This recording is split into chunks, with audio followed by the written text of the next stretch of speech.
श्री कृष्ण ने युधिष्ठिर को जुआ खेलने से क्यों नहीं रोका? जाने किन 5 कारणों से नहीं दिया पांडवों का साथ। कई बार हमारे मन में विचार आता है कि महाभारत का युद्ध ही नहीं हुआ होता अगर पांडवों ने द्यूतक्रीड़ा यानी जुआ नहीं खेला होता। फिर कुछ लोगों का यह मत भी है कि आखिर युधिष्ठिर और पांडव भाइयों के प्रिय मित्र होने के बाद भी श्री कृष्ण ने उन्हें जुआ खेलने से क्यों नहीं रोका? महाभारत के अनुसार श्री कृष्ण ने कई कारणों से युधिष्ठिर को जुआ खेलने का निर्णय लेने से नहीं रोका। आइए जानते हैं 5 विशेष कारण। महाभारत की कहानियों का जब भी जिक्र किया जाता है तो द्रौपदी के चीरहरण की घटना के बारे में सबसे ज्यादा बातें की जाती हैं। ज्यादातर लोग मानते हैं कि द्रौपदी चीरहरण में सबसे बड़ी गलती करने वाले द्रौपदी के 5 पति यानी पांडव भाई थे। पांडवों ने न ही जुआ यानी द्यूतक्रीड़ा में भाग लिया होता और न ही द्रौपदी को दांव पर लगाया जाता और न ही द्रौपदी को अपमान सहना पड़ता।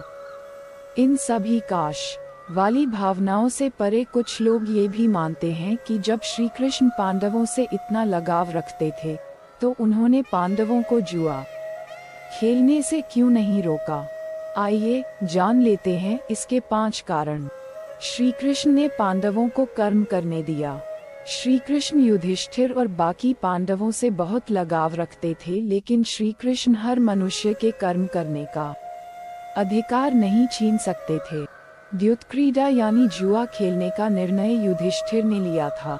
युधिष्ठिर ने निर्णय लेने से पहले श्री कृष्ण से इस बारे में सलाह नहीं ली थी।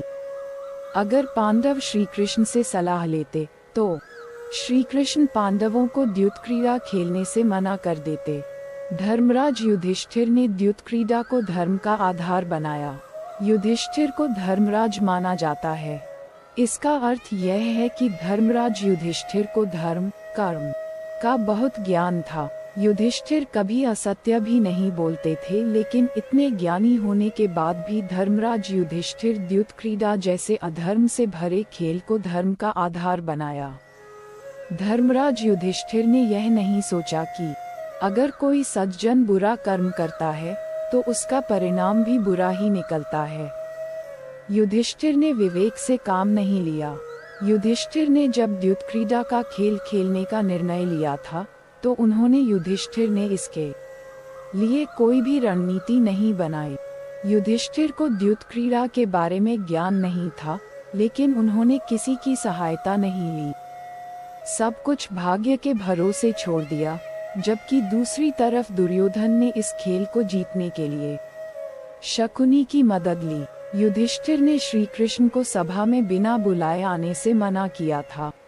युधिष्ठिर को पता था कि द्यूतक्रीड़ा बुरा खेल है, इसलिए युधिष्ठिर को डर था कि कहीं श्री कृष्ण को पता न चल जाए कि युधिष्ठिर और बाकी पांडव भाई जुआ खेलने वाले हैं। युधिष्ठिर को अपनी छवि की चिंता भी थी कि श्री कृष्ण उनके बारे में क्या सोचेंगे, इसलिए उन्होंने श्री कृष्ण से कहा कि वे कौरवों के साथ सभा में विचार विमर्श करने वाले हैं, इसलिए सभा में बिना बुलाए न आएं।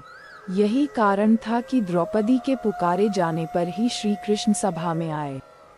महाभारत का युद्ध धर्म की स्थापना के लिए अनिवार्य बन गया था।